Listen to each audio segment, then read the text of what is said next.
안녕하세요. 행복한 교회 어른성경학교 구속사로 본 성막과 성전 제 세 번째 시간입니다. 지난 시간으로 성막과 성전에 대한 이야기가 다 끝나고 어른성경학교가 끝났어야 하지만 아직 하지 못한 이야기들이 있어서 세 번째 시간을 마련하였습니다. 오늘 이 시간에 살펴볼 말씀은 스룹바벨 성전서부터 헤롯 성전, 그리고 신약에 나타난 성전에 대해서 한번 살펴보고요. 그리고 더 나아가 지금 이 시대에 우리에게 이 성막과 성전이 어떤 의미가 있는지 살펴보도록 하겠습니다. 다소 시간이 걸릴 수 있으니 차근차근 유익 있게 살펴보시면 신앙생활에 많은 유익한 점이 있으리라고 생각합니다. 오늘 이 시간에 살펴볼 말씀은 제2성전에 대한 말씀인데요. 제2성전이라 하면 스룹바벨 성전서부터 해서 헤롯 성전까지도 제2성전으로 복원합니다.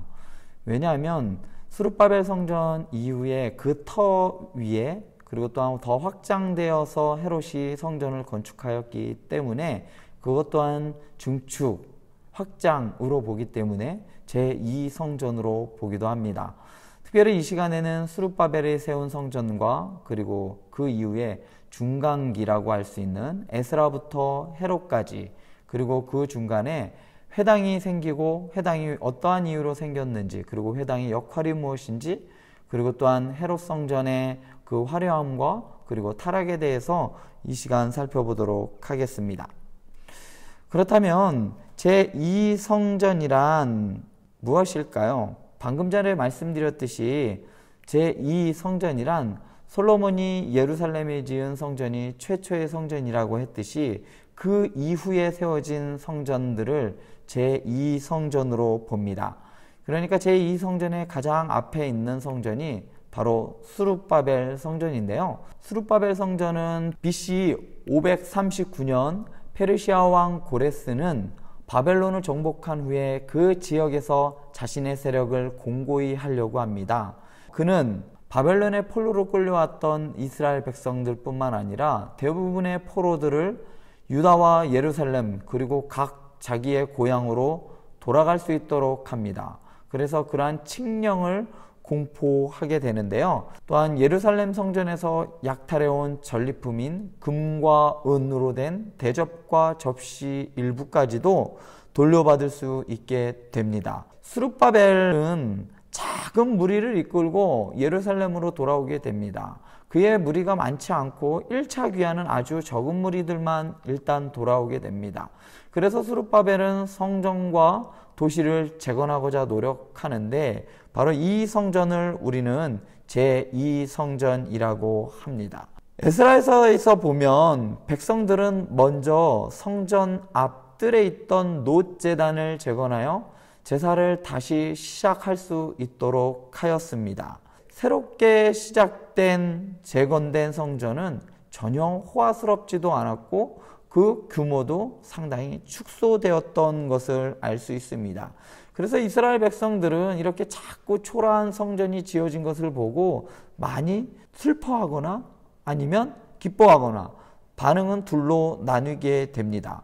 에스라서 3장 12절을 보면요, 제사장들과 레위 사람들과 나이 많은 족장들은 첫 성전을 보았으므로 이제 이 성전의 기초가 놓임을 보고 대송통곡하였으나 여러 사람은 기쁨으로 크게 함성을 지르니, 원로들과 나이 많은 사람들은 한 번도 본 적이 없는 그들의 성전을 보았으므로 자신들의 조상들에 비하면, 그러니까 솔로몬 성전에 비하면 너무나도 초라한 것을 그들이 알게 됩니다. 그들의 조상들에게 들었던 그러한 솔로몬 성전의 화려함보다는 눈앞에 펼쳐진 너무나도 작고 초라한 성전을 보고 슬퍼하였던 것이죠. 반면에 어떤 사람들은 자신들에게도 성전이 생겼음으로 인하여 크게 기뻐하고 감사해 하였습니다. 그러나 이러한 모습을 요세푸스는 페르시아 왕들이 예루살렘에 재건될 성전의 크기와 높이가 절대 60규빗을 넘지 못하도록 명령했다고 기록합니다. 왜 60규빗으로 규정하였을까요? 그것은 아마도 추측컨대 60규빗을 넘는 아주 높이가 60규빗을 넘어가면 어떻게 보면 성전이 하나의 성의 역할을 할 수 있어서 자기들만의 견고한 나라를 세울 수 있을 거라 생각하여서 그것을 제안하였던 것입니다. 스룹바벨이 성전을 재건하는 것에 대하여 모든 사람들이 좋아만 한 것이 아니라 주변국들은 이것을 반대하였는데요. 에스라서 1장부터 6장에 보면 성전 재건은 즉시 그 주변국 지도자들의 반대에 부딪히게 됩니다. 이 나라들도 역시 바벨론의 영향권에 있던 나라들인데요. 그러한 나라들이 바벨론에 이제 항소를 하는 거죠. 이렇게 해서 계속해서 지속적으로 성전을 짓지 못하게 방해를 합니다. 이것을 하게 되면 얘네들이 다른 마음을 먹게 됩니다. 뭐 별의별 항소문을 다 올리게 되는 것을 우리는 성경을 통해 알 수 있습니다. 왜냐하면 이스라엘은 과거에 아주 강력했던 나라였기 때문에 그 나라가 다시 세워지면 언젠가는 자기들 위에 있을 것을 두려워했던 것이죠. 그래서 이스라엘이 그 성전을 건축하는 것을 성전을 중심으로 모일 것 같았기 때문에 결속력을 두려워한 나머지 성전 건축을 방해하였습니다. 예루살렘 주민들은 학계 1장에 기록되어 있듯이 성전 재건이라는 어려운 작업에 조금씩 흥미를 잃기 시작합니다. 너무나도 힘들었고 시간이 가면 갈수록 지쳐가는 거겠죠. 그래서 오히려 성전 재건을 위한 노력과 에너지를 이제 성전보다는 나의 집, 내가 좀 편하게 있을 곳, 그런 곳에 에너지를 쏟기 시작한 거죠. 그러자 성전 건축은 BC 536년에 완전히 중단되고 맙니다. 그렇게 성전은 미완성된 채로 그냥 그대로 남아있다가 예언자 학개가 개입하기 전까지 무려 16년 동안이나 성전 건축은 중단되게 됩니다. 이렇게 학개에 의해서 다시 시작된 성전 재건축은 백성들이 다시 성전 재건에 복귀하도록 학개가 동기를 부여하는 데 성공하게 됩니다. 에스라서 6장 13절부터 18절에 기록된 대로 성전을 완공하게 됩니다. 제2성전은 솔로몬이 세운 장엄하고 웅장한 성전과는 상당히 차이를 보인다고 말씀드렸듯이 그 규모로 보나 예술적으로 보나 솔로몬의 성전과는 아주 비교조차 할 수 없을 만큼 초라하게 건축됩니다. 그러나 하나님은 이 백성들에게 성전이 화려하지 않은 것으로 인하여 낙심하지 말라고 말씀하십니다. 그러면서 그의 영이 여전히 내가 너희들과 함께 있다, 내가 너희들 가운데 있다 라는 그런 아주 더욱 중요한 사실을 상기시킵니다. 학개서 2장 9절에 보면 이 성전의 나중 영광이 이전 영광보다 크리라 라고 하면서 이런 예언이죠. 죄송합니다. 예언이 아니고 예언입니다. 이 예언은 헤롯이 후대에 세운 거대한 성전이 아닌 예수 그리스도의 오심을 통하여 성취되게 되는 것이죠. 성전의 나중 영광이라는 나중에 세워지는 성전이 커진다라는 말은 헤롯이 세운 성전도 물론 크지만 그 영광이 예수 그리스도의 영광으로 더 크게 예언이 성취되어진다는 것을 의미하였습니다. 솔로몬 성전과 스룹바벨 성전의 차이가 있습니다. 첫 번째, 이야기가 아주 간결합니다. 여러 장을 할애한 성막기사나 혹은 솔로몬의 성전기사와는 달리 제2성전 건축 이야기는 단지 몇 절에 불과합니다. 그리고 또 어떻게 됐다라는 그런 세부사항마저도 별로 있지도 않아요. 두 번째는요, 강조점이 다릅니다. 솔로몬 성전에서의 강조점은 어디였을까요? 지난 시간에 살펴보았듯이 솔로몬 성전에서의 강조점은 솔로몬이었습니다. 그러나 에스라서와 학개 본문은 귀환한 이스라엘 백성들에게 왕이 없고 여전히 페르시아의 통치 아래에 있었다라는 것을 강조합니다.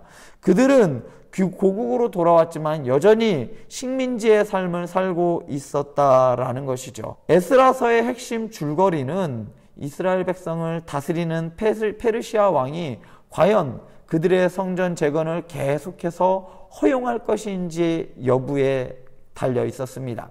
왜냐하면 페르시아 왕이 고만해라 라고 하면 그만하고 중단해야 되기 때문이었죠. 그렇기 때문에 주변에 있던 모든 대적들도 페르시아 왕에게 저들이 다른 생각을 먹고 있습니다, 반란을 할 것 같습니다 라고 하면서 계속해서 상소를 올려 성전 공사를 하지 못하게 막는 것이었죠. 성전 완공 기사에서 보면 페르시아 왕 다리우스가 3번이나 언급되는 것을 알 수 있습니다. 세 번째로 솔로몬 성전과의 차이점은요, 하나님의 영광이 성전에 임하셨다는 언급이 없습니다. 성막과 솔로몬 성전 기사에서 최고의 절정이 무엇이냐? 그것은 바로 하나님의 임재입니다. 그러나 제2성전에서는 그러한 일이 나타나지 않습니다. 이것은 매우 중요한 변화임을 암시하는데요. 솔로몬 성전과 스룹바벨 성전의 차이는요, 하나님은 여전히 임재를 약속하시지만 실제로 하나님께서 지성소에 거하시지 않고 그냥 백성들 가운데 임하실 자신의 영에 초점을 맞추고 있다는 것입니다. 그리고 이 일이 일어날 시기를 그냥 단순히 불특정한 어느 미래에 내가 그렇게 하겠다라고 그냥 암시를 해 줍니다. 지금 당장은 아니지만 내가 분명히 반드시 너희와 함께 있을 거야 라고 암시를 하며 이스라엘 백성들에게 희망을 주고 그들에게 약속을 하십니다. 그래서 하나님의 임재가 제2성전 안에 계시지 않았다는 점은 아주 중요합니다. 성전이 지어졌지만 더 중요한 것은 이 성전이 장차 새롭고 놀라운 방식으로 미래에 실현될 하나님의 임재를 고대하는 것과 연관이 있다는 것이죠. 왜냐하면 그동안 완벽하게 실패한 솔로몬의 성전에 하나님과 함께하는 그 지성소의 방법으로는 인간들의 그 타락함으로 인해서 하나님과 함께하는 그것을 유익을 누리지 못한다라고 판단을 하셨던 것 같습니다.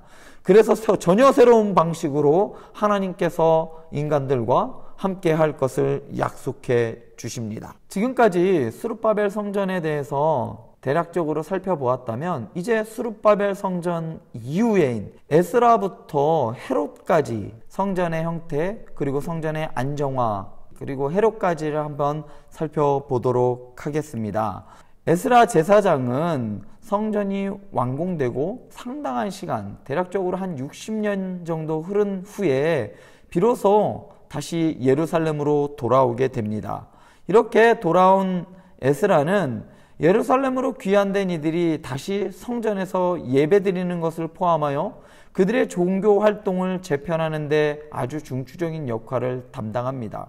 에스라가 오기 전까지 레위인과 제사장들과 상당한 권력 다툼이 있었어요. 그래서 에스라는 제사장들의 권력을 견제하기 위하여 레위인들을 성전에서 사서로 또한 서기관으로 사용하게 되는데, 이때 에스라가 등용한 이 레위인들에 의하여 후대의 신약 성서에서 보면 서기관들이 등장하는 계기가 되는 것이 바로 이 에스라의 종교 개혁서부터입니다. 자, 그 다음에 느헤미야는 페르시아 왕 아닥사스다 때 술 맡은 관원장을 지냈었습니다. 그런데 그가 페르시아에서 관리로 있다가 들리는 소문에 의하면 예루살렘의 성전과 도시가 황폐되어 있고 백성들은 고초를 겪는다는 소식을 듣습니다. 그래서 마음 아파하던 느헤미야는 페르시아 왕의 허락을 받아 52일 만에 예루살렘 성벽을 재건합니다. 이때의 이야기는 성전에서 성경을 통해서 우리는 너무나 잘 알고 있지요. 그래서 연대기적으로 구약 성경은 에스라부터 느헤미야의 사역으로 끝이 납니다. 그로부터 신약 시대에 이르기까지 대략적으로 약 400년간 예루살렘이나 성전에 관한 정보가 성경에는 나타나지 않습니다. 우리는 이 기간을 중간기라고 말하면서 신약과 구약의 시간의 간격을 말합니다. 이 시기에 대한 정보는 우리는 역사가 요세푸스에 의하여 얻게 되는데요. 페르시아는 BC 332년 마케도니아의 왕 알렉산더 대왕이 이 전 지역을 정복하고 예루살렘을 점령할 때까지 다스렸던 나라가 바로 페르시아입니다. 알렉산더 대왕이 젊은 나이에 죽게 되죠. 요절하게 됩니다. 그러자 그의 밑에 있던 4명의 장군들에 의하여 나라가 4분되어지는데요. 그 나라들은 처음에는 프톨레마이오스 장군에 의하여 이집트, 북아프리카, 팔레스틴, 유대 지역을 포함하고 있는 프톨레마이오스 장군에 의하여 한 지역이 분열되고요. 또 하나는 리크마코스 장군에 의하여 마케도니아 지역을 점령하게 됩니다. 그리고 셀류코스 장군은 시리아와 바벨론 그리고 소아시아 일대를 점령하게 되고 카산드로스 장군은 마케도니아 지역을 같이 배분하게 됩니다. 여기서 실수가 있는데요. 페르시아가 아니라 마케도니아입니다. 마케도니아의 왕 알렉산더 대왕의 제국이었죠. 그래서 대제국이 이렇게 4분이 되어버리는데요. 그림을 한번 살펴보시면요. 이집트 지역에 이렇게 프톨레마이오스 장군에 의하여 저 노란 지역이 프톨레마이오스 제국이 됩니다. 그리고 안티오코스 장군에 의하여 세워진 이 지역과 이스라엘과는 아주 밀접한 연관이 있습니다. 그래서 두 곳을 한번 살펴볼 텐데요. 먼저 이스라엘의 통치는요. BC 323년부터 BC 198년, 즉 셀류코스 왕조의 안티오코스 3세가 예루살렘을 함락시키기 전까지 이집트의 프톨레마이오스 왕조의 통치를 받았습니다. 그러니까 이스라엘은 프톨레마이오스 왕조의 통치도 받고 셀류코스 왕조의 통치도 받았기 때문에 양쪽의 영향을 다 받았던 것이죠. 먼저 프톨레마이오스 왕조의 통치를 살펴볼 텐데요.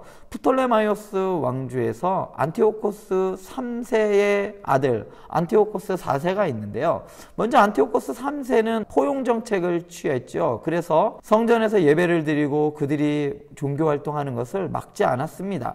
그런데 안티오코스 4세는 스스로 자신을 에피파네스, 그러니까 신의 현현이다, 그러니까 나는 살아있는 신이다 라고 부를 만큼 아주 교만하였고 종교적인 것으로도 많은 핍박을 주었던 황제가 안티오코스 4세입니다. 예루살렘을 그는 그리스어로 말하게 하였습니다. 그리고 또한 신을 예배하는 헬레니즘 도시로 바꾸려고 하였습니다. 헬레니즘이라는 것은 바로 그리스를 말하죠. 그렇기 때문에 예루살렘에 있는 그러한 모든 종교적인 양식을 그리스화 시키려고 하였던 왕이 안티오코스 4세입니다. 또한 성전에서 예배를 금지하였습니다. 예배를 드리면 어떻게 됐을까요? 다 죽었겠죠. 그래서 종교적인 탄압을 가했던 대표적인 왕이 안티오코스 4세인데요. 그는 BC 167년에 성전을 약탈을 합니다. 그리고 또한 이 성전에서 뜰 안에 자기의 조각상을 세워요. 마치 바벨론의 느부갓네살이 했던 것처럼 안티오코스는 성전 뜰 안에 자신이 신이다, 나는 신이야 라고 하면서 자신의 신상을 세우고 절하게 만듭니다. 그리고 성전 자체를 제우스 신전으로 개조해 버립니다. 그래서 성전 안에 보면 제우스 신을 위한 제단을 만들기까지 하였어요. 그리고 더 가관이 아닌 것은 제단 위에 돼지를 희생제물로 바치며 성전을 모독하였습니다. 우리가 누가복음에 보면 귀신 들린 사람이 그 귀신을, 군대 귀신을 돼지떼에 들어가는 그러한 예수님께서 하신 사역을 보게 되는데요. 로마인들은요, 돼지고기를 상당히 좋아했습니다. 그들은 돼지고기를 희생 제물로 드리는 걸 즐겨 하였고요. 그렇게 하였어요. 먹기도 하고 드리기도 하고 그렇게 하였습니다. 그런데 돼지는 이스라엘 백성들에게 있어서 부정한 동물이었죠. 그러한 부정한 동물을 성전으로 끌고 와서 그것을 하나님의 면전에서 그들이 구웠다, 돼지고기를 구워 먹었다라는 것은 정말 치욕적인 사건이죠. 이러한 사건이 이스라엘 사람들에게 반감을 일으키게 했고, 그래서 반란을 일으키게 만들었던 원인 중에 하나입니다. 그래서 유대인들은 저항을 하였죠. 왜냐하면 그들은 성전에 대한 그 모독을 도저히 참을 수가 없었습니다. 유대인들은 저항을 하게 되는데요. 하스몬 왕조의 시조인 마티타스의 5번째 아들인 마카비우스가 반란의 핵심이 됩니다.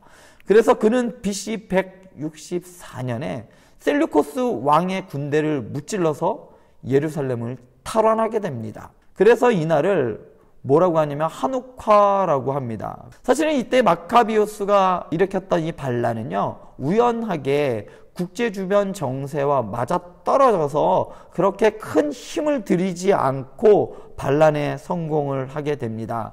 그래서 반란에 성공을 하자 하스몬 왕조를 세우게 되는데요. 이렇게 하스몬 왕조는 반란 음모를 주도하여 나라를 세우게 됩니다.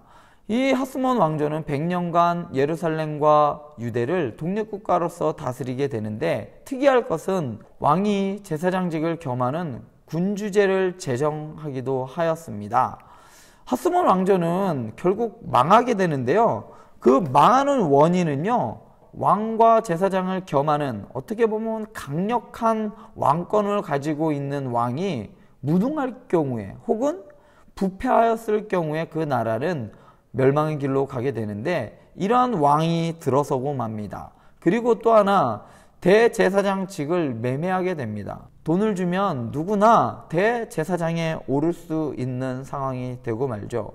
그래서 대제사장이 하스몬 왕과 아주 밀접한 관계를 유지할 수밖에 없습니다. 우리가 알고 있는 대제사장은 하나님과 인간의 중간자 역할을 하는 것이 대제사장이었는데, 대제사장은 하나님의 눈치를 봤어야죠. 그런데 이 대제사장이 자기를 세워준 왕의 눈치를 보게 되는 거죠. 그래서 왕의 이익에 따라 권력을 휘두르게 되고 좌지우지하게 되는 관계가 성립되게 되는 거죠. 소위 말해 부패하게 되었다는 것이죠. 그렇게 부패한 하스몬 왕조의 왕이 죽고 나자 무능했던 왕의 두 아들에 의하여 왕자의 난이 일어나게 됩니다. 그 왕자의 이름은 히카르노스 2세와 아리스토블로스 2세입니다. 이 둘은요, 제사장과 왕의 자리를 놓고 서로 권력 다툼을 했어요. 그런데 이 권력 다툼이 점점 커져서 내란이 되고 맙니다. 너무나도 그 싸움이 치열한 나머지 이 두 왕자가 도움을 청하는데 로마에게 도움을 청하고 맙니다. 이렇게 팔레스틴 지역으로 출병의 기회를 얻은 로마는 당시에 가장 뛰어난 지략가였던 폼페이우스 장군을 출병을 시킵니다. 로마는 히카르노스 2세의 편을 들게 됩니다. 그래서 폼페이우스 장군은 이스라엘로 군대를 끌고 와서 성전을 포위하게 됩니다. 3개월 동안 농성을 해요. 그냥 점령해버리고 마는 것이 아니라 3개월 동안 굶겨 죽입니다. 그리고 나서 모든 수비군들을 살육을 하고 됩니다. 요세푸스에 의하면 대략적으로 12,000명을 살육하였다라고 합니다. 뿐만 아니라 폼페이우스 장군은 성전과 지성소까지 왔지만 성전을 약탈하지 않습니다. 요세푸스에 의하면 폼페이우스가 성전에서 본 금잔대, 진설병을 놓는 금으로 된 상, 성소 안에 있던 많은 금식기를 열거합니다.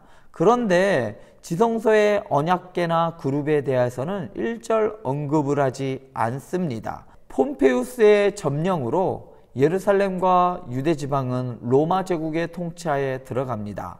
그럼에도 불구하고 30년 동안 상당히 불안정한 상태가 지속되는데요.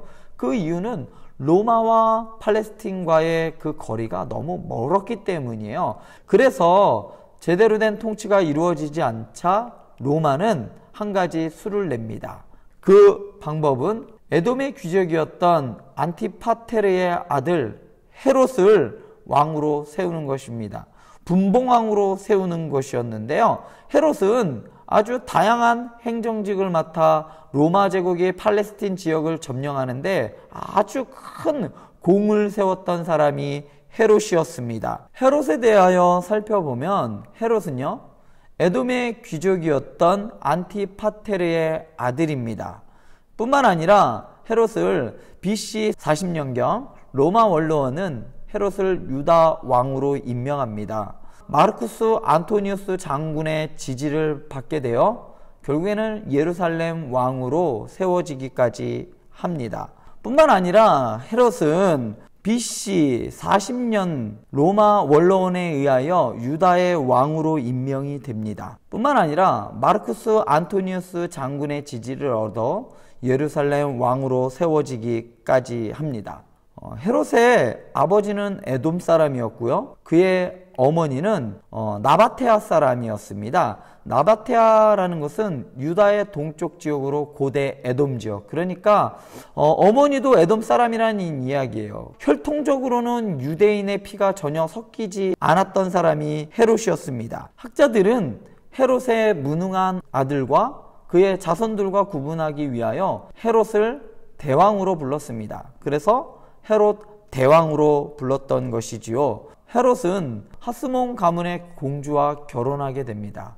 왜냐하면 유대인의 왕임에도 불구하고 유대인의 피가 전혀 섞이지 않은 것이 문제였습니다. 그것에 대한 컴플렉스가 있던 헤롯 대왕은 하스몬 가문의 공주, 그러니까 유대 지역을 다스렸던 정통 유대인의 공주와 결혼을 하게 됩니다. 그래서 자신의 정통성을 강화하게 되는 것이지요. 여기까지 헤롯에 대하여 살펴보았다면 다음으로 살펴볼 것은 회당인데요.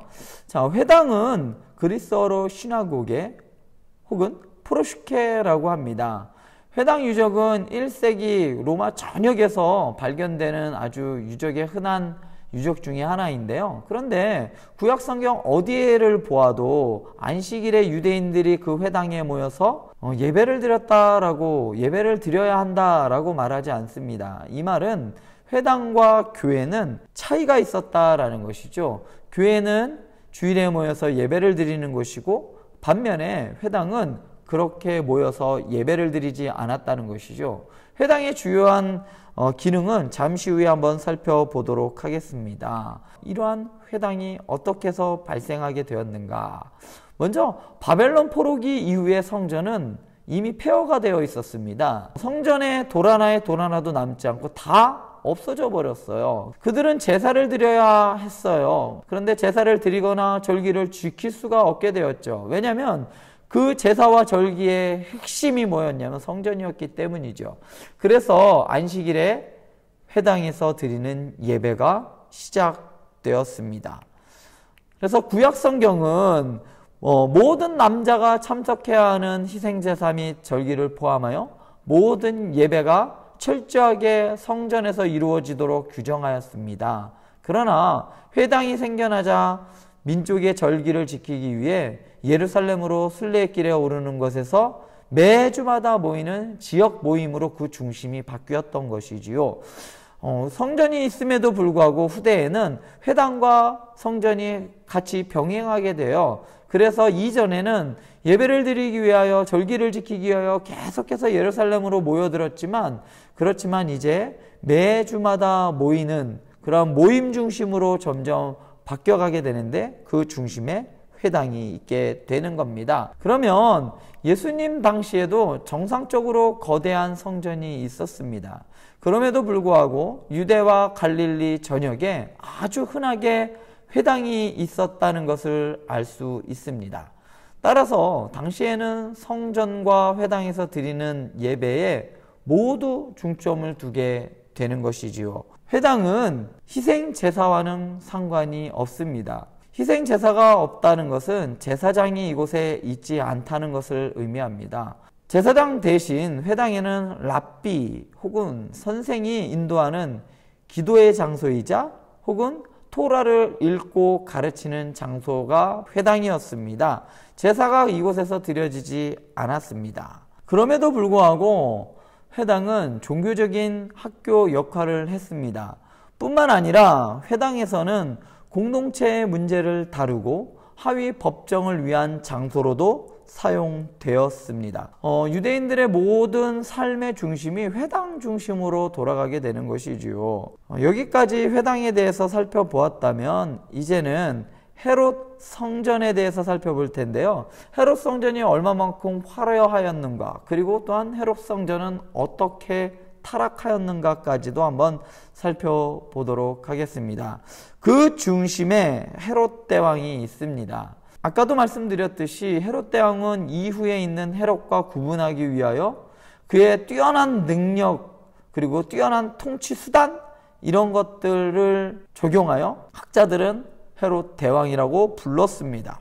헤롯 대왕은 하나님을 향한 신앙심 때문에 성전을 건축하지 않았습니다.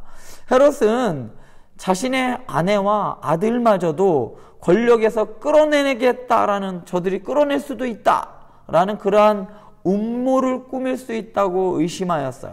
그러자 의심이 들자 그 의심으로도 자신의 아내와 아들을 처형시켜버리고 맙니다. 뿐만 아니라 헤롯 대왕은 예수님 당시 유대 베들레헴에 있는 모든 아기를 죽였던 것으로도 유명하지요. 헤롯은 건축에도 뛰어났던 인물이었습니다. 그가 지은 4개의 아주 출중한 건물이 있는데요. 그 중에 하나가 바로 헤롯 성전입니다. 그리고 나머지 3개는 아우구스투스에게 바친 이방 신전입니다. 그 중에 헤롯 성전이 아주 가장 뛰어나고 위대한 것으로 알려져 있습니다. 그러니까 헤롯은 자신의 신앙심 때문에 자기가 뭔가 좀 뛰어난 사람이기 때문에 그런 것이 아니에요. 헤롯 성전이다 라고 하니까 어떤 분들은 솔로몬의 성전처럼 그래도 솔로몬이 하나님을 향한 마음이 있었듯이 헤롯도 조금은 신앙심이 있었지 않을까 라고 생각할 수도 있는데요. 그렇지 않습니다. 헤롯은 철저하게 이스라엘 사람들의 민심을 얻기 위하여 성전을 건축하였던 것이지요. 이처럼 헤롯은 건축에 열정이 있는 인물이었습니다. 헤롯 당시에 지어진 아주 유명한 건축물들이 많은데요. 아까 전에도 말씀드렸듯이 4개의 뛰어난 건물뿐만 아니라 아주 실용적이고 아주 탁월한 그의 건축 능력을 보여주는 건축물들이 몇 가지가 있는데요. 지금 윗부분에 있는 사진은요, 가이사랴 항구에 있는 수도교라는 다리입니다. 이름에서와 같이 저 다리는 사람이 다니는 다리가 아니라 물이 다니는 수로입니다. 왼쪽 밑에는 헤롯의 건축물 중에 하나인 가이사랴 항구에 있는 원형 경기장입니다. 그리고 오른쪽 밑에 있는 사진은 저 수도교 밑에서 찍은 사진인데요. 사람의 키와 한번 비교해 보았을 때 그 규모와 크기가 엄청난 것을 알 수가 있습니다. 이 수도교에 대한 좀 상세하게 말씀을 드리자면요, 가이사랴라는 항구에는요 수원이 없었어요. 그러니까 물이 확보될 수가 없었습니다.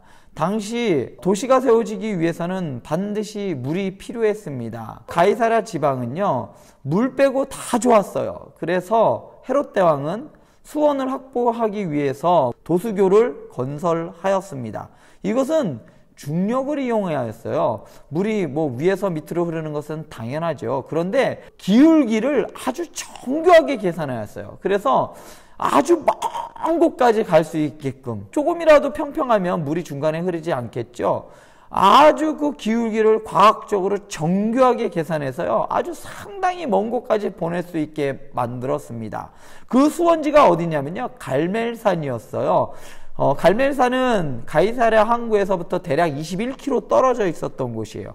그러니까 갈멜산 그 기슭에서부터 21km를 수로를 통해서 물을 보냈어요.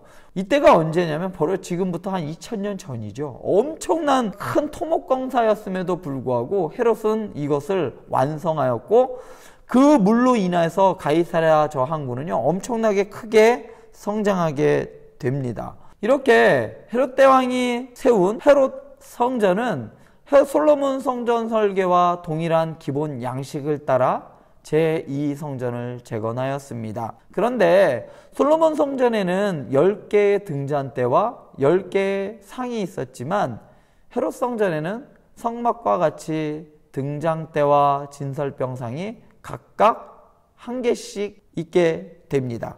그러니까 솔로몬 성전의 형태를 띠지 않았다는 것이죠. 뿐만 아니라 솔로몬 성전의 벽과 견고한 문이 없어지고 수를 놓은 매우 두꺼운 휘장만 만들어 놓았습니다. 왜 그랬는지는 이유는 잘 모르겠어요. 아무튼 솔로몬 성전과는 좀 다른 형태로 자신만의 성전을 만들었습니다. 솔로몬 성전과 그리고 헤롯 성전의 가장 큰 차이는요, 솔로몬 성전에는 분향단이 지성소 안에 있었지만 솔로몬 성전에는 성소에 있게 됩니다. 학개와 스룹바벨이 지은 스룹바벨 성전과 그리고 헤롯이 지은 헤롯 성전에 중요한 언급이 없어요. 바로 언약궤에 대한 언급이 없다는 겁니다. 새로운 언약궤에 대한 언급이 없다는 것은 언약궤가 없을 수도 있다는 이야기이죠. 어떻게 보면 언약궤에 대한 언급이 없다는 것은 이 성전이 빈 껍데기일 수 있다는 것을 의미하는 것이죠. 솔로몬 성전에 있던 거대한 그룹에 대해서도 언급이 없습니다. 대략적으로 대부분 언급이 없다는 것은 아마 없을 수 있다, 없을 가능성이 크다는 것을 의미합니다. 솔로몬 성전과 스룹바벨 성전의 가장 큰 차이점은 견고한 문입니다. 헤롯 성전에는 단지 2개의 두꺼운 휘장 혹은 베일만 있습니다. 솔로몬 성전은 아주 견고한 문이 있었어요. 솔로몬 성전과는 달리 헤롯 성전에는 창문이 전혀 없습니다. 사실 솔로몬 성전에서 창문을 만들어 놓은 것은 성막과는 좀 차이가 있었죠. 성막에도 역시 창문이 없었습니다. 그것을 솔로몬이 만들었고 또 만들어졌던 이 창문을 헤롯은 또 없애버렸어요. 참 아이러니하긴 한데요. 헤롯 성전에서 특이할 만한 것은 휘장인데요. 이 휘장이 예수님께서 돌아가실 때에 휘장이 둘로 찢어졌다는 것을 우린 알고 있습니다. 그 휘장을 헤롯이 만들었죠. 그래서 휘장이 찢어졌다라는 것을 한번 잠깐 살펴보았으면 좋겠습니다. 휘장이 찢어졌다라는 것의 의미를 우리는 이렇게 알고 있습니다. 그리스도의 죽음으로 인해 그리스도를 믿으면 누구나 자유롭게 하나님의 임재 앞으로 나갈 수 있다는 것을 하나님께서 상징적으로 보여준 사건으로 알고 있습니다. 그런데 성경에는 휘장이 찢어졌다라는 그러한 언급은 있지만 이것이 구체적으로 무엇을 의미한다라고 꼭 집어서 언급하고 있지는 않습니다. 물론 우리가 방금 이야기했듯이 예수님을 믿어서 이제는 성막 안에서 성소와 지성소를 나누던 휘장이 사라지고 지성소 안으로 누구나 다 들어갈 수 있다라는 것을 의미하기도 하지만 그것을 명시적으로 말해주지 않고 있습니다. 그래서 한 가지 더 살펴볼 것은요. 휘장이 찢어졌다라는 것은 옷이 찢어졌다, 옷을 찢는다라는 것과 연관지어서 살펴볼 수 있습니다. 성경에서 옷을 찢는다는 것은 슬픔과 애도의 표현입니다. 극한 슬픔에 당했다라는 것을 성경은 이렇게 표현하죠. 머리에 재를 쓰고 옷을 찢는다라고 표현을 합니다. 하나님의 아들이 십자가에서 끔찍한 죽음을 당하는 그러한 문맥 가운데서 성전의 휘장이 찢어지게 되는 것은 슬픔에 잠긴 하나님의 절규를 나타낼 수도 있다고 봅니다.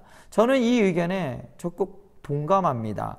하나님께서 그의 아들이 죽으심을 그 장면을 보시고 하나님께서 마음이 아프셨다라는 것을 보여준다라고 저는 생각이 듭니다. 또한 이 옷을 찢는다라는 것은 심판의 표현일 수도 있습니다. 일부 학자들은 성전 휘장이 찢어진 것은 장차 앞으로 이제 70년경에 성전 파괴가 되는데요. 예루살렘 성전이 완전히 파괴되고 이스라엘이 사라져 버립니다. 그러한 일의 전조로 본다라고 하는 것이죠. 이는 하나님의 아들이 처형된 사건에서 성전의 제사장들이 수행한 역할의 결과로 나타난 심판이라고 제안을 하게 되는 것이죠. 성전에서 있는 인물들은 제사장들입니다. 예수님을 팔고 예수님을 직접적으로 죽게 만든 원인이 누구에게 있냐면 대제사장들이었겠죠. 성소의 휘장이 찢어졌다라는 것은 그곳에서 일하고 있던, 그곳에 봉사하던 제사장들의 심판이다라고 제안하는 분들도 있습니다. 다들 어느 정도는 일리 있는 주장이라고 보여집니다. 다음으로 살펴볼 것은 헤롯 성전의 주변, 그러니까 헤롯 성전이 어떻게 지어졌는지 한번 곳곳을 살펴볼 텐데요. 먼저 여인의 뜰을 한번 살펴보도록 하겠습니다. 여인의 뜰은요, 뜰 너머에 있는 동편과 그리고 벽과 문으로 분리되어 있습니다. 잠시 후에 한번 그림을 보여드릴 텐데요. 비록 여인의 뜰이지만 미시나에 의하면요, 남자와 여자 모두 들어갈 수 있는 뜰이었습니다. 여자들은 주랑현관 주변 지역에, 남자들은 중앙에 있는 뜰에 가 서 있었습니다. 여인의 뜰의 역할은요, 금고의 역할을 하였던 것 같아요. 왜냐면요, 미시나에 의하면 이곳에 나팔 모양의 헝금함 13개가 있었다라고 합니다. 참고로 말씀드리자면 미시나에 의하면 13개의 나팔 모양의 헝금함을 묘사하면서 흥미로운 전승을 이야기합니다. 제사장은 성전에서 여러 차례 엎드린 자세를 취해야 했다고 합니다. 왜냐하면 여인의 뜰에 있는 헝금함에 앞에 섰을 때마다 한 번씩 해서 총 13번을 엎드려야 했는데, 그런데 헝금함의 문은 총 13개였지만 제사장들은 14번을 엎드렸다고 합니다.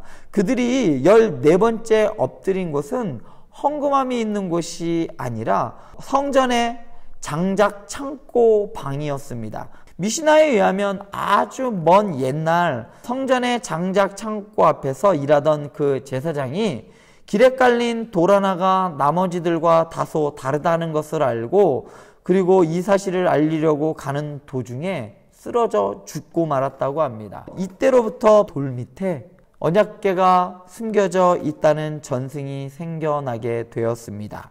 이 전설은 오늘날까지도 이어지게 됩니다. 헤롯 성전의 모습은 이러한 모형을 띠고 있었던 것으로 추측됩니다. 곳곳에 명칭이 있죠. 저기 여인의 뜰도 있고, 그 다음에 뭐 장작 창고가 방금 이야기했던 장작 창고방도 있고, 기름 창고도 있고, 왕의 행각도 있고, 뭐 여인의 뜰 다 있습니다.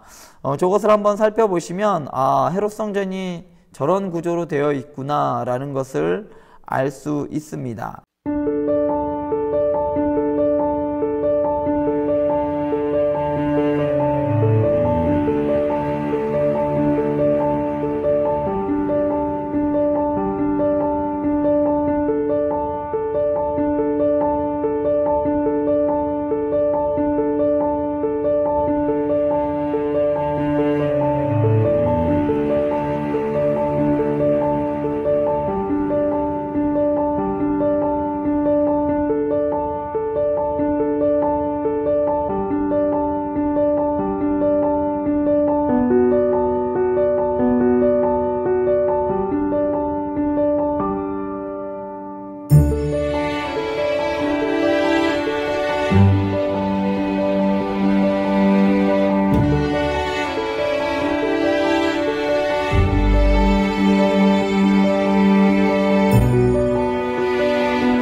일단 먼저 살펴볼 것은 주랑현관인데요.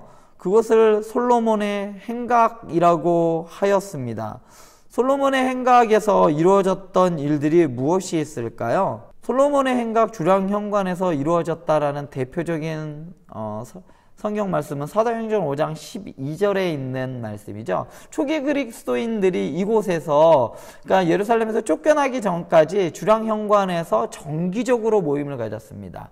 사도행전에서는 솔로몬의 행각에서 모였다라고 하는데, 초기 기독교인들이 솔로몬의 행각, 그러니까 주랑현관에서 모여서 그들의 모임을 가졌던 곳이 주랑현관입니다. 주랑현관에 대한 이름의 유래는요, 성전 벽 동쪽 부분인, 그러니까 기드론 골짜기가 내려다 보이는 동쪽 부분과 주랑현관이 아마도 솔로몬 시대의 것이라는, 당시에는 그렇게 생각을 했던 것 같아요. 남아 있었는데 그것을 이제 복구하고 복원하여서 헤롯이 성전을 만들었다, 라고 이렇게 알려져 있었어요. 그래서 사도행전 당시, 그러니까 초대교회 당시에도 이것을 솔로몬의 행각이다 라고 말했던 것으로 전해집니다. 또한 유대교 개종자였던 헤롯은 제사장이 되거나 또는 성전 안에서 그 어떤 제사장의 직무도 수행할 수 없었습니다.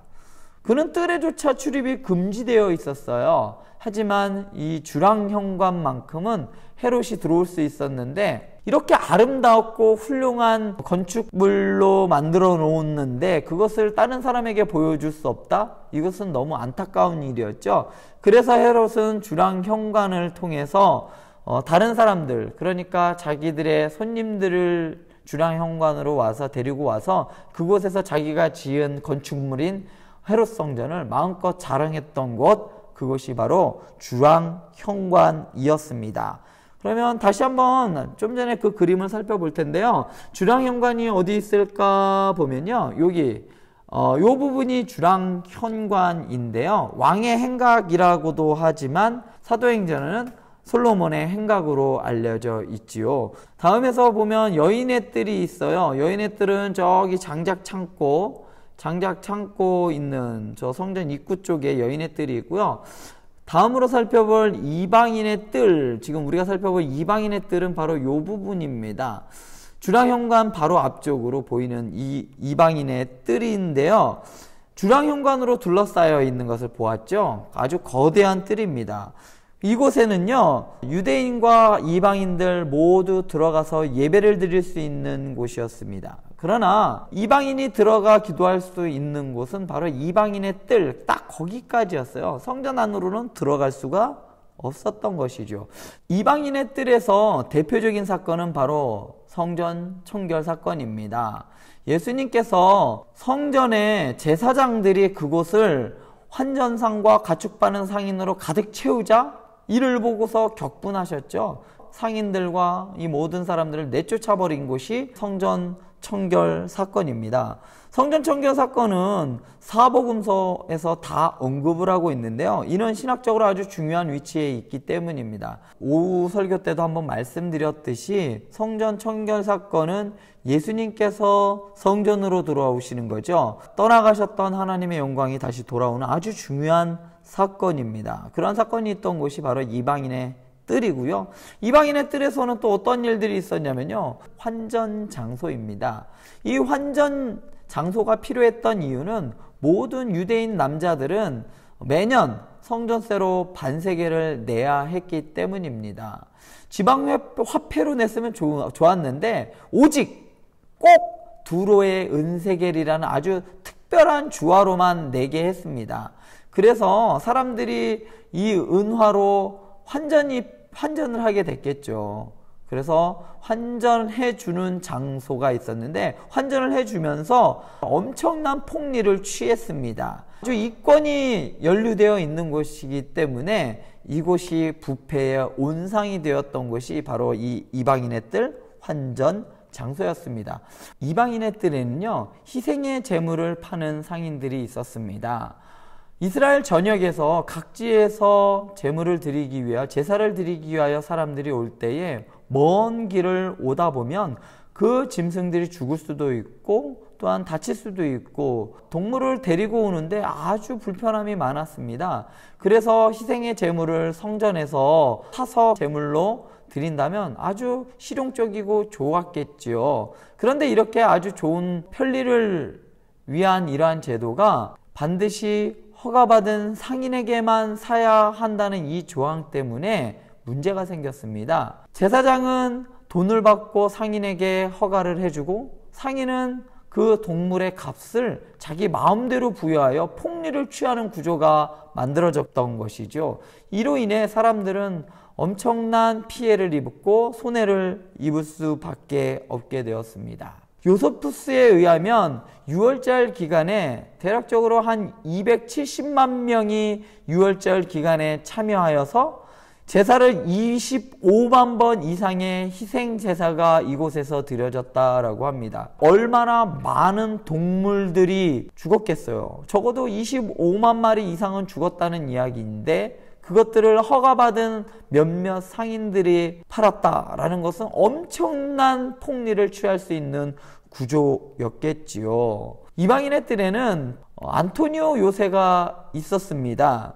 이 요새는 대략 한 26m까지 치솟아 있는 3개의 탑이 있었습니다. 그런데 그 탑 중에서도 마지막 4번째 탑은 37m까지 높이 솟아 있었습니다. 성전과 붙어 있는 요새라?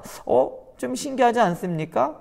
그곳에는 로마의 군사들이 주둔하고 있었는데 이 4번째 탑, 37m에 이르는 탑을 통하여 성전에서 무슨 일이 일어나는지 감시할 수 있었고 성전에서 일어나는 소요나 그런 것들에 대하여 신속하게 대응할 수가 있었습니다. 이러한 일이 성경에 있었죠. 사도행전 21장 34절에 보면요. 이것을 단순히 영내라고 이야기를 해요. 영내? 영내가 뭘까라고 하는 분들도 있을 텐데요. 이것을 안토니오 요새입니다. 성전과 붙어있는 요새, 그것을 영내라고 사도행전 21장 34절에서는 표현했던 겁니다. 요세푸스에 의하면 로마 제국은 1000명의 보병대를 이곳에 주둔시켰는데요. 소요나 혹은 반란이 성전을 중심으로 일어날 것을 두려워하였어요. 그것을 막기 위해서 항시 주둔시켜놨던 보병대가 1000명이 아주 적은 숫자도 아닌데 1000명의 보병대를 주기적으로 주둔시켰습니다. 정규군이죠. 정규군을 이렇게 하기도 했습니다. 또한 이 안토니오 요새에 대한 이야기는요. 사도행전 21장 27절에서 40절에 보면요. 로마 사령관과 그의 군대가 위급한 상황에 처한 바울을 군중들로부터 구원해내고자 요새에서 성전에 이르는 그 계단을 통해서 내려왔다라고 기술되어 있습니다. 그래서 이 요새는요, 성전과 붙어 있고 이스라엘 사람들을 감시하는 아주 중요한 요새였습니다. 또한 이 요새에서 있었던 중요한 일이 하나 또 있죠. 어떤 일이 있었을까요? 바로 예수님께서 마지막으로 신문을 당했던 곳이 바로 이 안토니오 요새입니다. 다음으로 살펴볼 것은 헤롯 성전에 있는 이 제사장직에 대해서 한번 살펴볼 텐데요. 제사장직은 누가 원래 제사장이 될 수 있었을까요? 바로 사독의 후손들이 대제사장이 될 수 있었습니다. 그런데 사독의 이 대제사장직의 혈통은 그 당시 그 지역을 통치하던 셀루코스 왕조의 안티오코스 에피파네스, 그러니까 현존하는 신이야라고 했던 그 핍박하였던 그 왕에 의하여 합법적으로 선출된 대제사장을 뇌물을 받고 이 에피파네스가 바꿔버립니다. 그러면서 BC 174년에 막을 내리는 것이죠. 헤롯이 있기도 이전부터 에피파네스에 의하여 대제사장은 사독의 혈통이 아닌 그냥 아무나 권력에 따라 돈을 주면 아무나 제사장직에 오르게 되었습니다. 그랬던 것이 BC 171년에 당시 제사장직을 맡고 있던 마카비 가문에 의하여 구테타가 일어나죠. 그래서 그 반란이 성공을 하게 됩니다. 그래서 왕으로 세워지게 됩니다. 기존에 제사장을 하고 있던 사람이 왕이 되는 일이 벌어지죠. 그래서 100년 동안 마카비 왕조가 있던 100년 동안 왕과 대제사장을 왕이 겸직하는 일이 생기게 됩니다.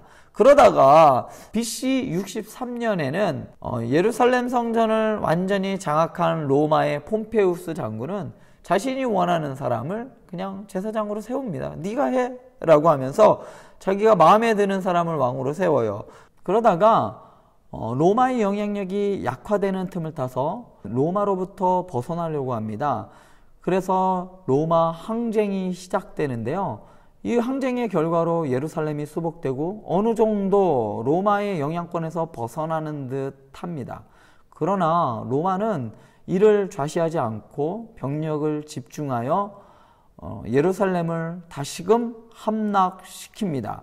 이때 아주 중요한 역할을 했던 사람이 헤롯인데, 헤롯 대왕은 로마 제국의 도움을 받아서 다시금 예루살렘을 함락할 때 마카비 가문의 마지막 제사장이자 왕이었던 왕을 처형을 합니다. 그리고 나서 이후에 헤롯은 자기 마음대로 제사장을 임명을 했다가 해임을 했다, 자기 마음대로 제사장을 뗐다 붙였다 하게 되는 것이죠.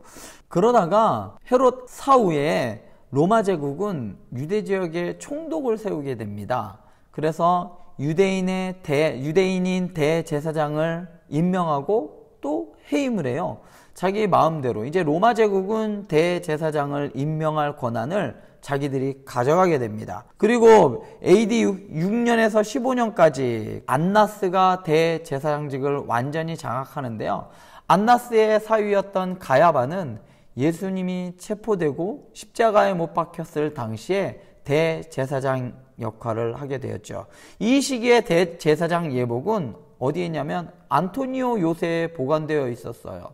이는 대제사장이 그들의 뜻에 동조해야 했고, 누가 그 자리에 임명했는지 상기시키기 위하여 대제사장복을 안토니오 요새에 넣었습니다. 만약에 너가 말을 안 들으면 이 옷을 딴 사람이 입힌다, 이러한 시위였죠. 그러니까 가야바는 누구의 말을 따를 수밖에 없었냐? 로마의 명령을 따를 수밖에 없었다는 것이죠. 사실상 유명무실한 제사장이었죠. 그럼에도 불구하고 제사장직은 많은 이권이 걸려 있었기 때문에, 성전에서 행해지는 행위와 연관되어 있었기 때문에 많은 아주 주요한 가문에서 쟁취하기 위한 아주 중요한 관직이 되어 버렸죠. 성전에는 상주하는 제사장들이 생겼습니다. 상주하는 제사장들은 어떤 역할을 했냐면요, 성전세를 징수를 했고 보관하고 재정을 담당하는 제사장들이 하였습니다. 예루살렘에 거주하고 있는 재력 있는 아주 귀족 가문이 장악하고 통제하였는데, 이렇게 성전의 중요 요직은 예루살렘에 거주하고 있는 아주 재력 있고 또 영향력이 큰 귀족 가문이 장악하고 통제하였는데요. 이들을 신약 성경에서는 사두개인이라고 말하면서 이들은 로마를 지지하였습니다. 왜 그랬을까요? 왜냐하면 로마인들에 의하여 세움받았기 때문에, 로마인들의 눈에 벗어나면 제사장직에서 밀려날 수밖에 없기 때문에 사두개인들은 철저하게 친로마 성향을 띌 수밖에 없었습니다. 이렇게 많은 이권들의 제사장들이 연루되어 있다 보니까 헤롯 성전은 부패하였어요. 그리고 타락하였는데, 얼마만큼 타락했는가 끝도 없이 광범위하게 펼쳐져 있었습니다. 이렇게 성전이 타락했다는 것은 유대인들의 지도자들 역할이었던 이들이 아주 위선적이었고 성경을 자기 중심적으로, 그리고 아주 사악한 방식으로 잘못 해석하는 경우가 빈번하였다라는 것을 알 수 있습니다. 그러니까 자기의 이익을 위해서 얼마든지 성경도 바꾸고 해석도 자기 마음대로 할 수 있었다라는 것이죠. 결론적으로 보자면 타락의 중심에 성전이 있었다라는 것을 알 수 있습니다. 이제는 신약 성경에 나타난 하나님의 성전에 대해서 살펴볼 텐데요. 먼저는 예수와 하나님의 임재의 귀환을 신약 성경은 어떻게 보여주고 있느냐를 한번 살펴보도록 하겠습니다. 성막 또는 성전이 주어진 가장 중요한 이유는 바로 하나님의 임재입니다. BC 587년에 바벨론이 쳐들어왔을 때 하나님의 임재는 성전을 떠났다고 말씀드렸습니다. 그 이후에 학계 시대 그리고 헤롯 대왕 시대에 제2성전이 지어졌을 때에는 하나님의 임재가 성전에 없었습니다. 그것은 지성소의 안에 언약궤가 없었기 때문이죠. 그래서 하나님의 임재가 언제건 다시 돌아오겠다 약속을 해 주셨지만 기약이 없어요. 언제 돌아왔다라는 언급이 성경에는 없습니다. 그런데 그러한 언급이 언제 있느냐? 마태복음 1장 23절에 등장합니다. 보라, 처녀가 잉태하여 아들을 낳을 것이요 그의 이름을 임마누엘이라 하라. 하나님의 임재, 그러니까 하나님께서 함께 해주신다는 그 임재는 임마누엘을 통해서 이루어지는데, 그 이름이 임마누엘이라 하라. 바로 누구냐? 예수 그리스도겠죠. 마태는 예수가 임마누엘임을 밝히는 것으로 이 책을 시작합니다. 지속적으로 하나님이 함께 하셔, 하나님이 함께 하신다 라는 것을 얘기해 주는데요. 마지막은 또 어떻게 끝나냐면 볼지어다 내가 세상 끝날까지 너희와 항상 함께 있으리라. 임마누엘로 시작해서 임마누엘로 마무리 지읍니다. 그러니까 예수 그리스도가 바로 성전이란 뜻이에요. 예수님이 임마누엘이고 예수님이 바로 하나님이시다라고 계속해서 마태는 이야기하는데, 그 하나님이 너희와 함께 하신다라고 이야기합니다. 그렇다면 마가는 어떻게 하나님의 임재에 대해서 이야기하느냐? 바로 마가복음에서 세례 요한을 통해 이야기하는데요. 광야에서 외치는 자의 소리라고 마가는 이야기를 해요. 그러면서 주의 길을 예비하라 라고 말하면서 이사야 40장 3절의 말씀을 이용합니다. 여기서 주라는 말은 로드, 바로 로드를 뭐라고 이야기하냐면 바로 하나님을 이야기하는 단어입니다. 이사야에서 하나님을 지칭했던 하나님의 길을 예비하라 라는 말을 마가는 예수님의 길, 예수님을 지칭하면서 예수님을 곧 하나님으로 이야기를 합니다. 그러면서 하나님의 길을 예비하라, 곧 예수 그리스도의 길을 예비하라 라고 하며 명확하게 예수 그리스도가 바로 하나님이심을 이야기합니다. 누가복음은 또 어떻게 이야기를 하냐면 누가복음 1장 76절에 보면 세례 요한의 아버지인 제사장 스가랴는 요한에 대하여 이렇게 말합니다. 주 앞에 앞서가서 그 길을 준비하여 라고 예언을 합니다. 그래서 주는 누구냐? 바로 하나님입니다. 원래는 로드죠. 그래서 하나님의 임재와 예수 그리스도를 동일하게 보고 있습니다. 주 앞에 가서 그 길을 준비하라. 그 길을 누구의 길이냐면 바로 하나님의 길을 준비하라는 말이죠. 이사야 40장의 말씀, 그 말씀을 다시 인용하면서 그 길을 누구냐? 바로 예수 그리스도와 하나님의 임재를 동일하게 누가는 이야기합니다. 또한 요한은 하나님의 임재를 더욱 분명하게 연관시키는데 요한복음 1장 14절에서 말씀이 육신이 되어 우리 가운데 거하시매 라고 말합니다. 여기서 거하시매 라고 번역된 이 그리스어는 스케오노라는데 이 단어는요 성막을 가리키는 그리스어예요. 그러니까 70인역에 보면요 이 단어를 스케네라는 말을 성막이라고 지칭합니다.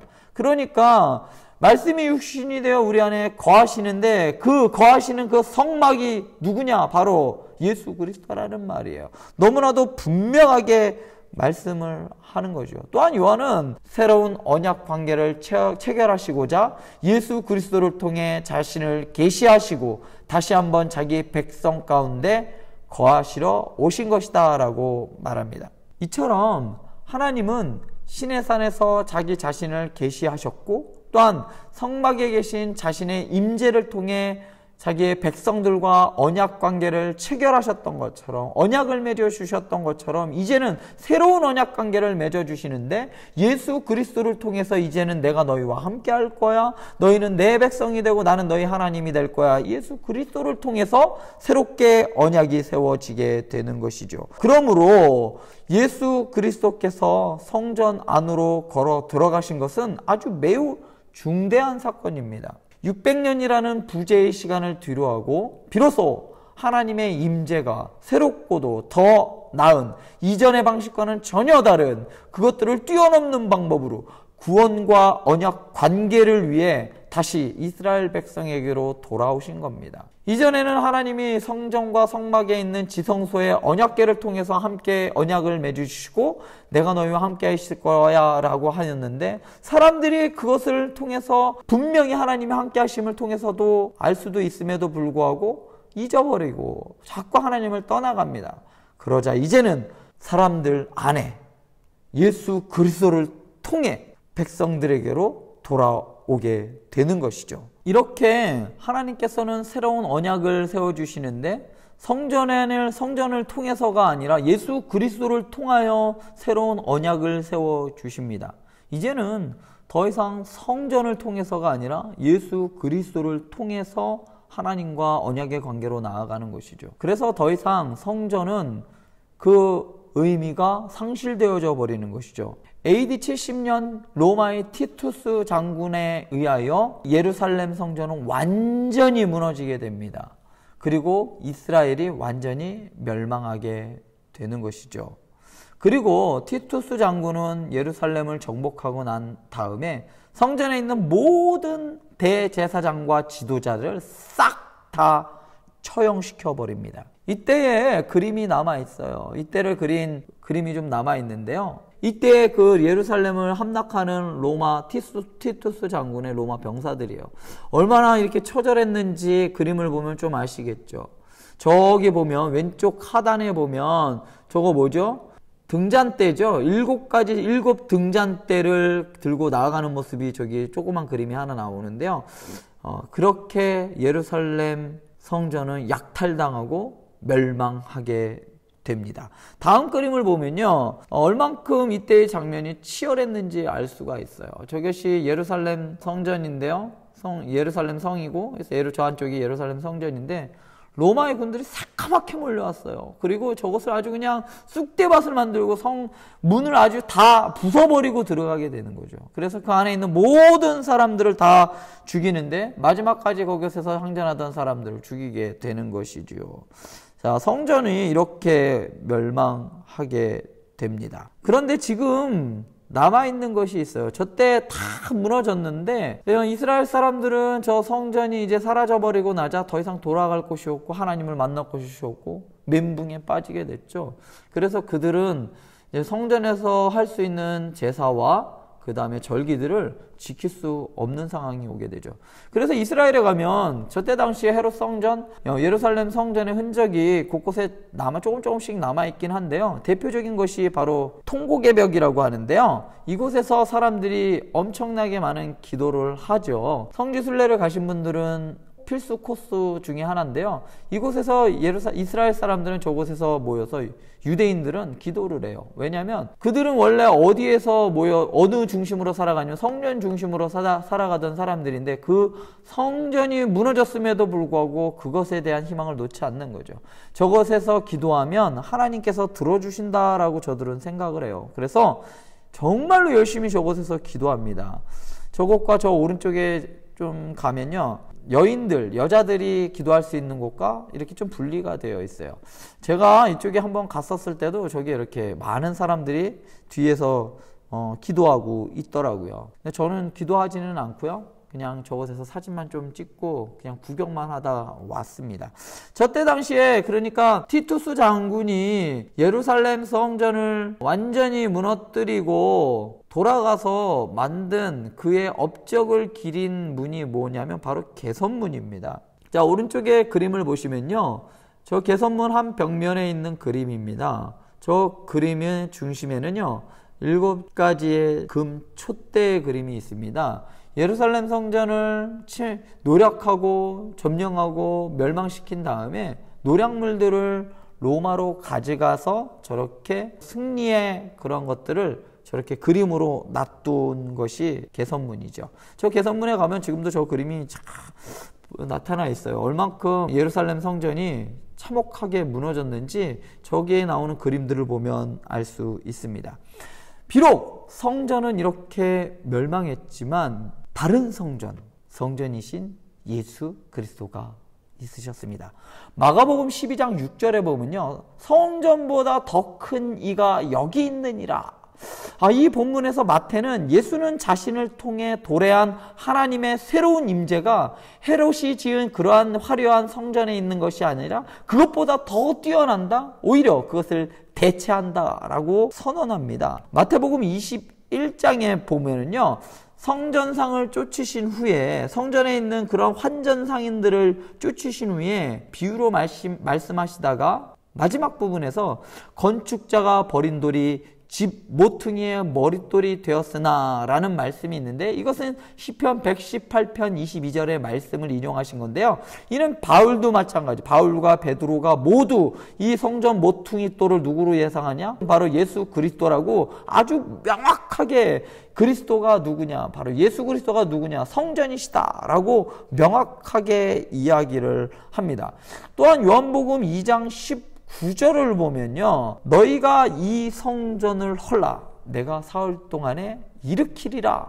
예수는 성전된 자기 육체를 가리켜 말씀하신 것이다 라고 부연 설명을 해서 더욱더 확실하게 이야기를 합니다. 요한은 언제적 사람이냐? 헤롯의 성전이 완전히 멸망할 때까지도 살아있던 사람이 요한이었습니다. 그 모든 것을 보고 나서 요한이 이제 그렇구나 라고 안 것이죠. 그래서 부연 설명을 한 거예요. 예수는 성전된 자기 육체를 가리켜 말씀하신 것이다 라고 헤롯의 성전이 무너진 것을 보고 난 이후에 확실히 알게 된 것이요. 그것을 기록으로 남은 것이 바로 요한복음입니다. 요한은 다른 본문에서도 예수가 어떤 성전 또는 성막이 아닌 바로 그 성전, 보편적인 성전이 아니라 그 성전, 바로 헤롯 성전을 대체한다라고 꼭 집어서 이야기를 합니다. 왜냐하면 예수 자신이 하나님의 임재의 참 중심이기 때문에 그 성전이다 라고 이야기를 합니다. 그러면 성령의 임재에 대해서는 마태복음 3장 11절에서 그는 성령과 불로 너희에게 세례를 베푸실 것이오와 같은 이러한 복음서의 여러 말씀과 예언을 성취하게 됩니다. 성령과 불로 너희에게 세례를 베푸실 것이오. 또한 사도행전 2장을 보면 오순절 성령 강림 사건을 통해서 베드로는 요엘서 2장 28절에서 32절에 있는 그 말씀, 자녀들은 예언할 것이요 노인들은 환상을 보고, 이러한 말씀, 이 아주 중요한 우리가 잘 알고 있는 그 말씀에 대한 성취라고 베드로는 이야기를 합니다. 성령의 임재, 하나님의 영의 임재는 바로 하나님이 함께 하신다는 것에 어떻게 보면 가장 명확한 증거이지요. 그 증거가 성령의 임재는 누구를 통해서 나타나냐? 바로 예수 그리스도의 승천을 통해서 성령이 임하시는데, 그 성령이 이제 오실 것이고 너희와 함께 하실 것이다 라는 것이죠. 그래서 성령의 임재에 대해서 요한복음 7장 38절에서 29절은 이렇게 얘기합니다. 나를 믿는 자는 성경의 이름과 같이 그 배에서 생수의 강이 흘러나오리라 하시니 이는 그를 믿는 자들이 받을 성령을 가리켜 말씀하신 것이라. 성령은 무엇보다도 우리와 함께하는 하나님의 임재의 상징이 바로 성령입니다. 에스겔서 47장 1절에서 11절에 보면요, 종말론적으로 성전에서 강물이 흘러나오리라. 그러니까 요한복음에서 말했던 생수의 강이 흘러나오리라는 그 말씀이 에스겔서에서도 성전에서 강물이 흘러나올 것이다 라고 하면서 종말론적인, 그러니까 마지막 때는 어떤 일이 벌어지느냐, 이런 일이 벌어지는데 이것은 다 누구를 가리키느냐, 바로 요한복음에서는 성령을 가리켜 말씀하신 것이다 라고 명확하게 이야기를 합니다.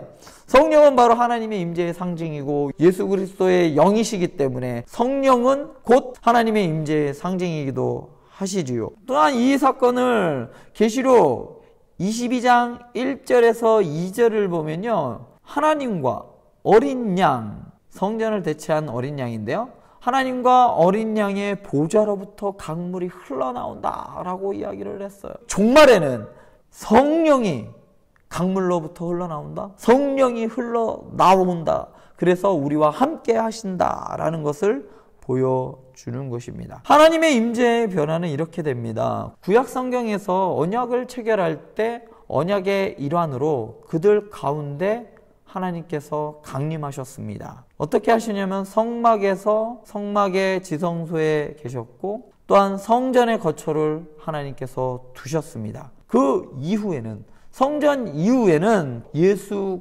그리스도를 통해서 십자가에 달리신 피로써 맺은 언약으로 성령을 통해 예수 그리스도를 믿는 각 사람 안에 하나님은 임재하게 되는 것이죠. 그렇다면 어떻게 죄로 가득한 우리 인간에게 하나님께서 거하실 수가 있을까?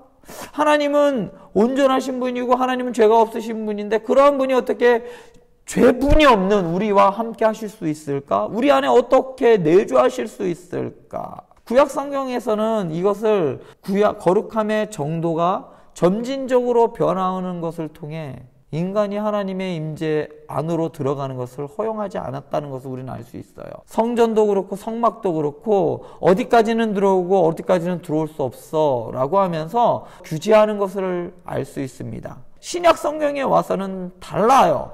예수 그리스도께서 우리의 대제사장이 되시고 십자가에 못 박히신 그의 몸은 지성소로 들어가는 휘장이 되셔서 그의 죽으심으로 인해 이제 우리는 지성소와 하나님의 임재 앞으로 자유롭게 나아갈 수 있게 된 것입니다. 그렇다면 사도 바울은 어떻게 보았느냐면 우리가 어떻게 그리스도를 통해 의롭게 되었는지, 즉 우리가 하나님의 임재로 나아가거나 성령이 내주하시는 하나님의 전이 되기 위해 필요한 그러니까 의로움을 어떻게 우리가 얻게 되는지 그가 이야기해 주는데 그 주장이 이신칭의입니다. 믿음으로써, 예수 그리스도를 믿음으로써, 어떠한 예수 그리스도냐? 우리를 위하여 십자가에서 죽으셔서 우리의 의를 이루신 그 그리스도를 믿는 의로써 우리가 의를 얻게 되었어. 그리스도의 의가 우리에게로 전가되어 우리가 의롭다 칭함을 받게 되었다라고 말합니다. 그러한 의로움을 통해서 하나님께서 우리와 함께 하시고 성령께서 우리 안에 내주하실 수 있다라고 보았습니다. 성전의 그리스도인 모퉁이 돌이신 예수 그리스도입니다. 바로 예수 그리스도께서 성전이시고 모퉁이 돌이 되셔서 성전이 되셨습니다. 하나님이 그리스도인 안에 거하심으로 각 사람은 실제로 하나님의 성전이 됩니다. 성전 비슷한 게 되는 것이 아니에요. 성전이 될 수도 있는 것이 아니에요. 하나님이 그리스도인 안에 거하시기 때문에, 우리 안에 내주하고 계시기 때문에 우리 몸이 바로 성전이 되는 것이에요. 하나님이 계시는 곳이면 그곳이 성전이에요. 거룩한 곳이 되는 것이죠. 바로 내 안에 그리스도가 있으면, 그리스도께서 계시면 성령이 내주하고 계시기 때문에 우리는 거룩한 성전이 되는 것입니다. 또한 바울은 신자들로 이루어진 새 성전을 모퉁이 돌이신 그리스도와 연결합니다. 또한 성전 안에 거하시는 하나님의 임재와 더불어 한 무리, 여기서는 교회를 지칭합니다. 교회로서 성전의 역할을 감당하게 되는 것이죠. 그러니까 성도 각 개개인이 성전이 될 뿐만 아니라 그들로 이루어진 새로운 성전 안에도 성전이 된다는 것이죠. 그것을 우리는 교회라고 말하는 겁니다. 그렇기 때문에 어떤 분들은 이제 교회가 필요 없다라고 무용론을 이야기하시는 분들이 있어요. 왜냐하면 우리의 성령이 우리 안에 내주하기 때문에 우리가 각각이 다 교회인데 무슨 교회가 더 필요해? 라고 하지만 성전 안에 거하시는 하나님의 임재와 더불어, 그러니까 우리 개개인들이 모여있는 그 모임조차도 그 안에 하나님이 내주하고 계시기 때문에, 그 안에 함께 하시기 때문에 그것 또한 바로 교회가 된다는 것이죠. 그렇기 때문에 성도들의 모임인 교회가 필요 없다라고 하는 사람들은 하나님의 말씀과 전혀 배치되는 거죠. 그 성도들의 모임 안에도 예수 그리스도께서 함께 해주시고 성령이 함께 해주시는데 그것을 필요 없다, 그것이 무용하다라고 하는 것은 바로 교회가 필요 없다라고 이야기하는 것이죠. 예수 그리스도가 필요 없다라고 이야기하는 것과 같은 거예요. 그러한 사람들은 철저히 배격하였고 우리 믿음의 선조들은 그들을 이단이라고 정죄하였던 겁니다. 뿐만 아니라 계시록 21장과 22장에 보면요, 하나님의 임재가 다시 돌아야 할 것인데 이때에는 다시 동산으로 돌아간다, 그 낙원으로 다시 돌아간다 라고 이야기하는데 새 예루살렘이라고 말합니다. 새 예루살렘에는 건축물이 존재하지 않는다라고 말합니다. 계시록 21장 22절에 보면 주 하나님 곧 전능하신 입니다. 곧 전능하신 이와 및 어린 양이 그 성전이다라고 말합니다. 어린 양과 성전, 예수 그리스도와 성전은 같은 것이고 또 앞으로 그 전능하신 이와 그 어린 양이 함께 있을 곳, 그곳이 바로 새 예루살렘이라고 말을 합니다. 계시록 22장 1절에서 5절에 보면요, 궁극적인 성전을 묘사하면서 다시 에덴 동산을 암시합니다. 에덴 동산이다라고 딱 말하지는 않지만 에덴 동산에 있던 그 모습을 묘사하는 것을 볼 수가 있습니다. 하나님께서는 구속사역의 결말에서 자기 백성들이 그의 직접적인 임재를 다시 누릴 수 있도록 그들을 다시 동산으로 데려오시는 것을 볼 수가 있습니다. 여기에서 무엇이 나오냐면 바로 생수의 강이 보좌로부터 흘러나오는 것을 알 수 있습니다. 최초의 아담과 하와가 하나님과 직접적으로 그 임재를 누렸다면 범죄함으로 인하여 그 이후의 사람들은 하나님을 간접적으로 알았고 간접적으로 성전을 통하여서 성막을 통하여 지성소를 통하여 제사를 통하여 이렇게 여러 가지 방법을 통하여 하나님을 알았다면 이제는 다시금 예수 그리스도의 도래를 통하여 하나님의 나라 다시가 올 때에는 그때에는 다시 에덴 동산에서 함께 나누었던 그 직접적인 교제가 다시 회복되어진다라고 말하고 있습니다. 그때에는 저주가 끝이 나게 되는데 창세기 3장의 저주가 계시록 22장 3절에서 끝이 납니다. 아담의 범죄함으로 받았던 땅과 인간과 뱀에 대한 저주가 계시록 22장 3절에서 완전히 사라지는 것을 알 수 있습니다. 그리고 인간들이 하나님께 나아갈 때 단계적으로 거룩해야 했던 것, 그들을 보호하기 위해서 피웠던 향이나 가리개 등, 그리고 휘장, 그리고 연기 등 이러한 것들이 이제는 없어도 하나님과 대면하여 볼 수 있는 직접적인 교제가 이루어지게 되는 것이죠. 22장 4절에 보면 그의 얼굴을 볼 터이요. 너무나 놀랍고 감격스러운 말이 아니겠습니까? 구약에서도 하나님의 얼굴을 보고 싶어도 볼 수 없었고 신약에서도 지금도 우리는 하나님의 얼굴을 보고 싶고 정말 하나님의 얼굴을 한 번이라도 보았으면 그러면서 주님 오실 그날을 매일매일 손꼽아 기다리는 저와 여러분들이 그때에는 그분의 얼굴을 직접 대면하게 될 것입니다. 그날을 손꼽아 기다리며 살아가는 것이죠. 결론적으로 성경 전체에 흐르는 아주 중요한 주제는 그의 백성들과 친밀한 관계를 맺기를 원하시는 그 하나님의 열망입니다. 인간들이 범죄하였기 때문에 하나님 앞에 나올 수 없었고 그럼에도 불구하고 그들과 함께 하시기 위하여 단계적으로 거룩함을 두어서 나오는 데 있어 사람들을 보호하였고 연기로서 휘장으로서 인간들이 하나님의 거룩에 나오는 것을 막으셔서 인간들을 보호하시면서 그러면서까지도 하나님 함께 하셨던 그 하나님이 이제는 그 모든 것들을 거두고 직접적인 관계를 맺으시기 원하시는 하나님의 열망이 점차적으로 성경에는 드러나 보여 계시록에는 다시 회복되어지는 그 놀라운 은혜를 우리가 보게 되는 것이지요. 예수 그리스도는 하나님의 거처가 되는 것이고 또한 성전 곧 하나님의 임재가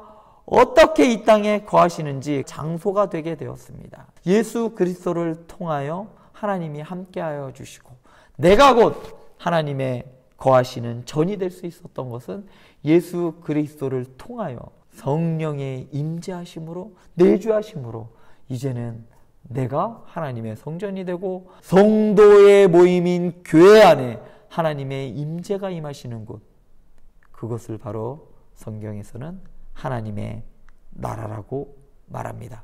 그런 면에서 우리 행복한 교회는 하나님의 나라입니다. 총 결론을 맺겠습니다. 이 모든 것이 지금 우리에게 어떠한 의미가 있을까요? 저에게 그리고 여러분들에게 어떠한 의미가 있습니까? 우리 가운데 계신 하나님과 함께 살아가는 것에 그 의미가 있습니다. 예수 그리스도를 믿음으로 하나님의 임재 안에 곧바로 들어갈 수 있게 되었어요. 이제는 다른 것을 거쳐서가 아니라 직접적으로 우리가 하나님의 임재 안에 거할 수 있습니다. 이제 하나님의 임재, 하나님이 나와 함께 하시다는 것을 무엇을 통해 확실히 알 수 있습니까? 그것은 바로 임마누엘 되신 예수 그리스도를 통해서 알 수 있다는 겁니다. 그것은 바로 우리에게 주어지는 특권이지만 반면에 책임이기도 합니다. 하나님께서는 이렇게 이야기합니다. 내가 거룩하니 너희도 거룩하라. 거룩하신 하나님의 임재가 저와 여러분들 가운데 있다면 저와 여러분들은 어떻게 살아가야 할까요? 저와 여러분들은 거룩하게 살아갈 수밖에 없는 겁니다. 그래서 저와 여러분들을 성도라고 말하는 것이죠. 그러니까 우리는 어떻게 살아가야 할까요? 성도답게 살아가야 하는 것입니다. 또한 우리 가운데 거하셔서 우리의 모든 일상 속에서 우리와 함께 하시는 분은 우리 안에 계신 성령님이시고 우리는 그와 친밀한 교제를 나누어야 해요. 그래서 이 친밀한 교제를 나누는 이러한 특권, 이것을 잘 활용하면서 살아가야 하는데 여러분, 이 친밀한 교제를 나누는 법이 뭘까요? 친밀한 교제를 나누는 것은 대화입니다. 하나님과 우리와의 대화는 기도라고 말합니다. 우리는 하나님과 기도로서 교제를 해야 되고 하나님이 어떠한 생각을 가지고 있는지 이 사람은 어떤 생각을 가지고 있을까? 이것을 우리는 대화로 할 수 있고 하나님과 우리와의 관계에서 하나님의 뜻과 하나님의 생각을 우리는 무엇을 통해 할 수 있느냐면 바로 하나님의 말씀을 통해서 할 수 있습니다. 그렇기 때문에 우리가 하나님과 갖는 그 교제는요, 기도를 통해서 그리고 하나님의 말씀을 통해서 우리는 하나님과 교제를 나눌 수가 있는 겁니다. 기도하지 않고 말씀을 보지 않는데 하나님과 친밀하다? 성도다? 아니요. 제가 단언컨대 그럴 수 없을 겁니다. 기도하지 않으면서 친할 수가 있을까요? 아니요. 그럴 수 없을 겁니다. 반드시 대화를 나누어야 친해질 수 있고요. 그가 어떠한 생각을 가지고 있는지 관심을 가져야 더 깊은 관계로 이어질 수 있습니다. 이렇게 하나님과 친밀한 관계를 나누는 것은 하나님과 특권이에요. 그래야 그것을 잘 활용하여 이 땅 가운데서 능력 있는 삶을 살아갈 수가 있는 것이죠. 또한 교회와 성전은 어떠한 연관성이 있는가? 결론적으로 신약 성경은 교회와 성전을 거듭해서 암시합니다. 그리고 연관짓습니다. 그런데 이상하게도 회당과는 그렇게 하지 않습니다. 왜 그럴까요? 교회는 끊임없이 성전을 얘기해요. 교회는 성전이야. 성전은 나중에 교회가 될 것이야. 베드로를 통해서도 이야기를 합니다. 이 반석 위에 내 교회를 세울 거야 라고 하면서 성전을 교회라고 계속해서 이야기를 합니다. 그렇지만 회당에 대해서는 연관지어 이야기하지 않습니다. 두 번째로 교회와 성전의 연관성을 보자면요, 기독교 신학에서는 숙지신학이 있습니다. 그래서 성막과 성전에서 핏부림의 제사 제도와 속죄신학이 연결되어 있다라고 이야기를 합니다. 왜냐하면 예수 그리스도께서 십자가에서 피 흘려 죽으신 그것과 제사에서 제물을 잡아 속죄했던 그것이 연관성이 있다라고 이야기를 합니다. 아니죠. 그냥 연관성이 있지요. 교회와 성전의 연관성, 세 번째는요, 오늘날 교회에서 보면 신자들이 하나님께 예배할 때 말씀을 듣고 가르치고 그리고 그 모든 행동들을 지성소에서 하나님의 그 임재 안에서 하는 것과 마찬가지로 하고 있다는 겁니다. 동일시한다라는 것이죠. 그렇기 때문에 교회와 성전은 아주 유사한 연관성이 있다고 볼 수 있습니다. 회당에서는 토라를 공부하고 배울 수는 있지만 그곳에서는 하나님의 임재가 없습니다. 왜냐하면 제사를 지내는 것도 아니고 예배를 드리는 것도 아니기 때문에 그곳에서는 배움의 장소이지 토론의 장소이고 재판의 장소이지 하나님의 임재하시는 장소는 아니라는 것을 알 수 있습니다. 지금까지 한 강의의 결론을 말씀드리자면 우리가 지금 이 땅에서 드리는 예배가 멋지고 놀라운 것이기는 합니다. 그렇지만 우리의 예배는 지금도 모든 성도들, 과거에 그리고 현재에 그리고 앞으로 있을 성도들과 함께 영원 무궁토록 하나님을 찬양하고 온전한 충만함 속에서 하나님의 임재를 경험하며 또한 새하늘과 새 땅의 그 보좌 주변에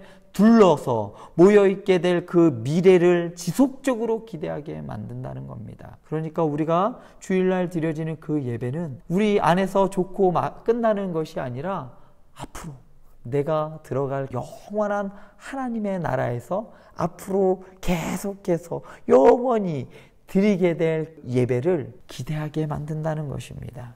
얼마나 놀랍지 않습니까? 그토록 보고 싶고 만나고 싶었던 그 주님과 대면하여서 얼굴을 맞대고 하나님의 임재를 경험하면서 찬양하는 그러한 날이 속히 오기를 기대합니다. 이상으로 구속사로 보는 성막과 성전을 마치도록 하겠습니다. 긴 시간 동안 함께 해주신 여러분 너무나도 감사를 드리며 우리가 드리는 주일날 드리는 그 예배는 한 번 드려지는 예배가 아니라 앞으로 천국에서 영원히 계속해서 드려질 예배의 그림자이고 모형이며 맛배기로서 우리가 예배를 드리고 있는 거라고 보면 되겠습니다. 앞으로 펼쳐질 그리고 앞으로 계속되어질 그 천국에서의 그 영원한 예배, 그 예배를 기대하면서 구속사로 보는 성막과 성전을 마치도록 하겠습니다. 지금까지 강의를 함께 해주신 여러분 감사합니다.